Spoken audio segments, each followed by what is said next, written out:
A look at the newly renovated Town Hall, highlights from the Scarlet Knights football game, and an update about some new and exciting stuff happening at the Historical Society. All these stories and more are coming up on this edition of the North Andover Journal.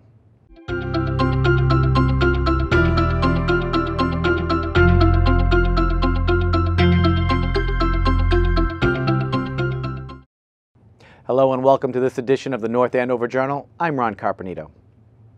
Well, the North Andover Historical Society has added a new member to its staff, as well as a bit of textile history.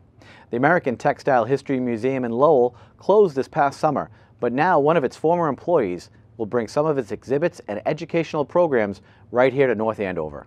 Historical Society Executive Director Carol Majahad explains.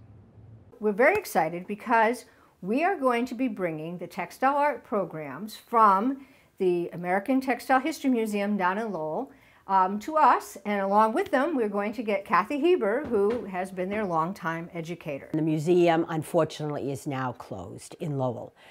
I am very excited, though, to be able to come with myself and my programs to the North Andover Historical Society. What I love about working with the artifacts is I think it's very important for children and adults to know where they came from, to know what did you use before technology of today? How did they survive? How did they dress?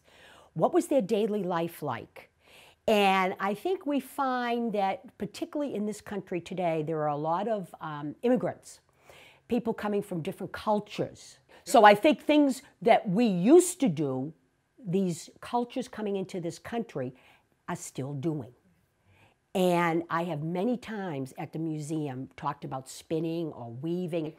I have had children personally say to me, my aunt or my uncle or my grandmother, particularly with weaving, did this. What am I bringing to the table here at the North Andover Historical Society?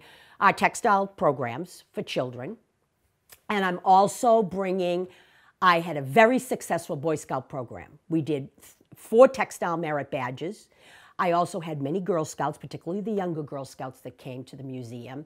The schools were the regular programs that are on the website now. And a big, successful homeschool program at the museum, which I'm trying to bring here. And we have 2 coming up. One is in November, and that one is The Goat and the Rug. And I'm particularly fond of this program because it talks about the traditional Navajo weavers and how the grandmothers taught the children how to weave. And the children will try some spinning, they'll try some weaving, and learn a little bit about the native culture, because there were natives in this area. We are going to mix hands-on materials along with artifacts. In addition to our older artifacts, we have many, many hands-on components that we've added to this space. And in addition to that, our barn, thanks to the generosity of the Community Preservation Act in the town of North Andover, is currently undergoing a lot of renovation. It's going to become a new program space, and the first floor will exclusively feature a lot of textile arts, and we're very excited to be adding Kathy to our staff because that will give us more capacity. These new programs will serve as a homecoming of sorts for the Textile Museum, as it was once located at 800 Massachusetts Ave here in North Andover, right next door to the building that now houses the Historical Society. Veterans Day was recently upon us, and the town held its annual Veterans Day Parade in recognition of all of those who have bravely served our country. Let's check out the highlights.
Thank you, VFW, Post 2104, Color Guard.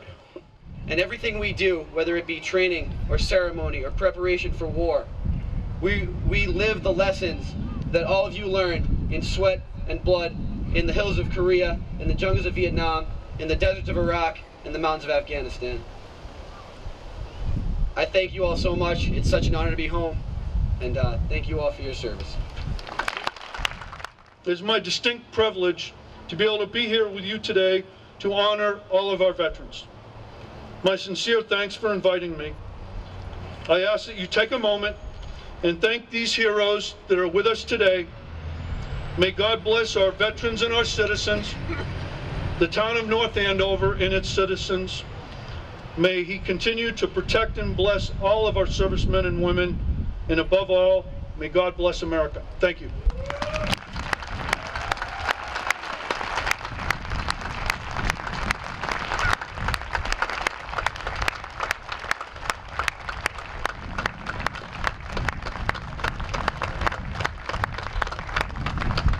Thank you, Sergeant Major Carabello.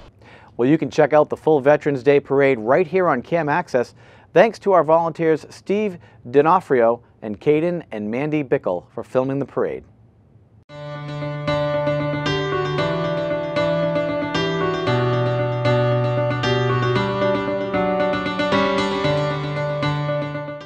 Well, the North Andover Scarlet Knights varsity football team recently took on the Rams from Lynn Classical High School.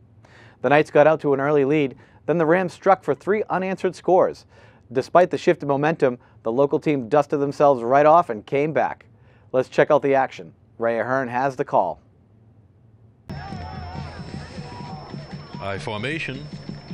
McElroy gives it to Watson, goes outside, has the corner. Watson just to the pylon, and he runs it in.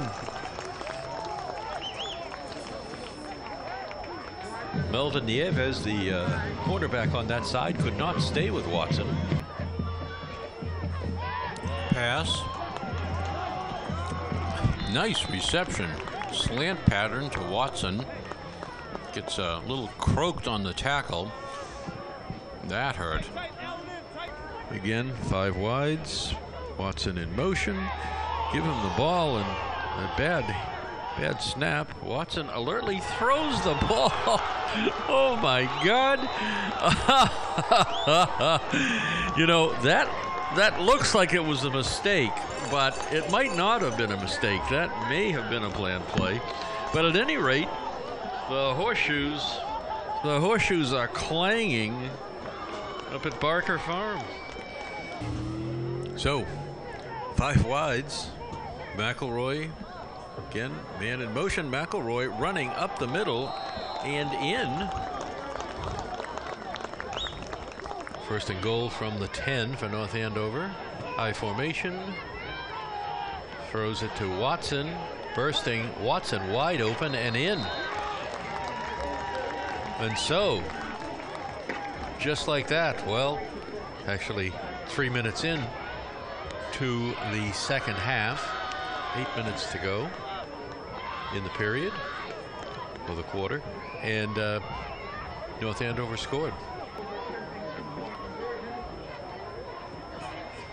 Pitch wide to Watson. Watson is in, and so North Andover is now ahead. The Knights, the Scarlet Knights, on Friday nights, we have 22. And the Lynn Classical Rams, 21.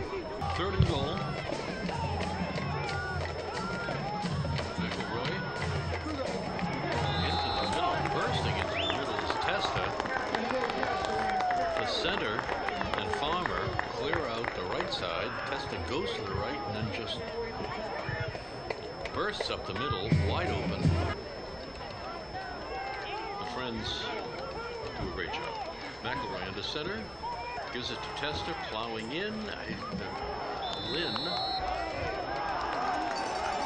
And it appears to be good, yes. Well, that win puts the Scarlet Knights at 5-7 with 1 game left to go this season. North Andover will travel to Andover to face the Golden Warriors in this year's Thanksgiving Classic. Kickoff is at 10:30 on Thanksgiving morning at Andover High's lovely field.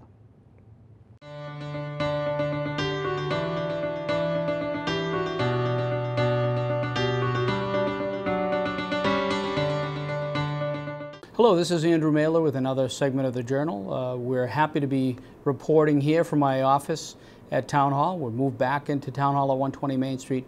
Really exciting project. I know that the Journal will do a separate piece on Town Hall. It really has been transformative. I want to give a lot of thanks to those residents who decided to vote in early voting. We did 2 weeks of early voting, and also thank the staff of the clerk's office, which was tremendous. The state recognized the efforts of our clerk office by awarding them a silver award for the effort that they made, and it really was very proud of the effort that the community as a whole made toward both early voting and the patience of getting that done.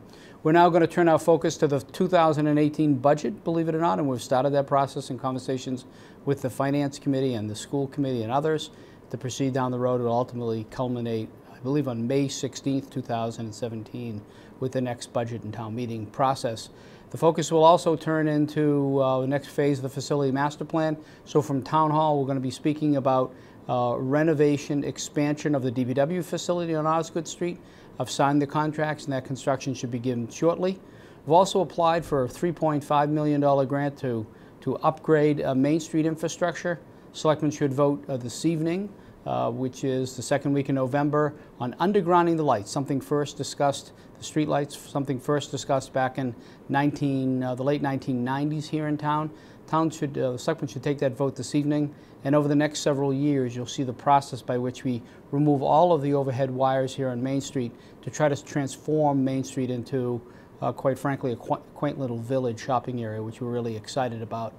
And other projects in the area are moving quickly. The mills continue to renovate. The Brad Street on Main project, which is a former Brad Street School, is also nearing the completion of construction. And we're really excited about both of those projects. So there's a lot happening here in town. We ask you to stay involved. If there's an opportunity to serve on a committee, we'd love to have your involvement in those kinds of committees as well. So there's great things happening. We continue to appreciate your support for all the projects as we continue to transform the community in a very meaningful way. Thank you. Well, after 9 months of construction, the redesigned North Andover Town Hall recently opened to the public. The project consisted of an overhaul of the original town office building, as well as an expansion into the old Main Street fire station. I thought I'd head over and take you all on a quick tour of the new facility.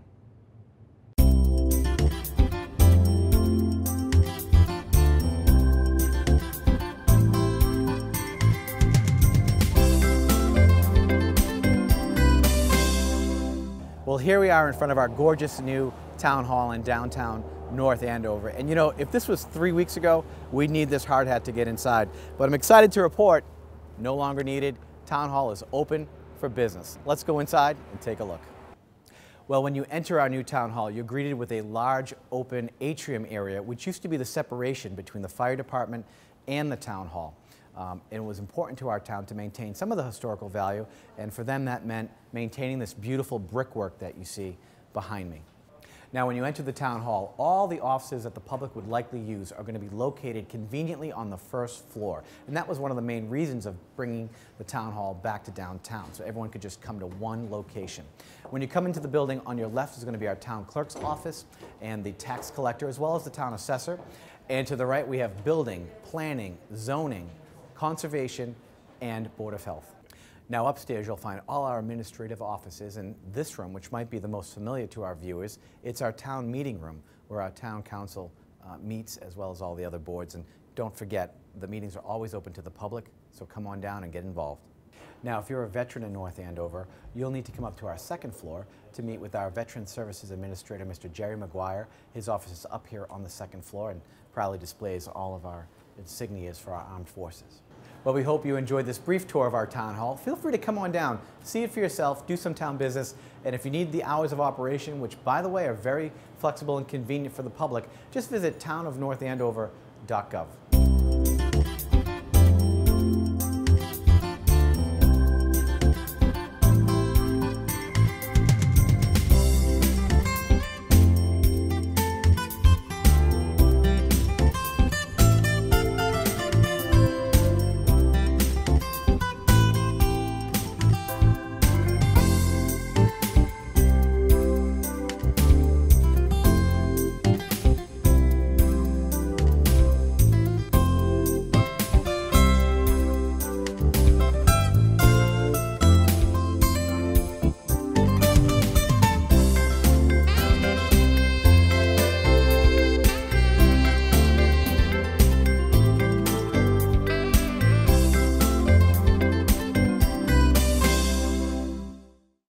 The cost of the Town Hall renovation and expansion project came in within its $5.2 million budget. It gives town officials a newer, larger facility in which to work. It also makes things more convenient for local residents because for the first time in 30 years, all municipal departments will be located under the same roof. Before we end the show, I'd like to leave you all with some upcoming community events. On November 28th, author Jacqueline Woodson will be visiting North Andover. She will be speaking to the community in a public program at the North Andover High School Auditorium, followed by a book signing. You can register online for this event at the Stevens Memorial Library calendar, or you can call the library at 978-688-9505. The annual Santa Parade will be 2 days after Thanksgiving on Saturday, November 26th at 12 p.m. If you can't get out to see the parade in person, you can always watch it live right here on Cam Access. North Andover Cam is still looking for more volunteers to help out with the broadcast of the parade. So if you're interested in being part of the crew, email Bill at brobert@northandovercam.org. The tree lighting will be the very next day after the parade, Sunday, November 27th, on the Town Common at 5 p.m. The festival committee is hosting a breakfast with Santa on Sunday, December 4th at the VFW Post 2104 from 8 a.m. till 11 a.m. Well, that'll wrap things up this week. As always, if you have a news story or idea for a segment, please email us at thejournal@northandovercam.org. I'm Ron Carpenito. It's been a pleasure, and thanks for watching.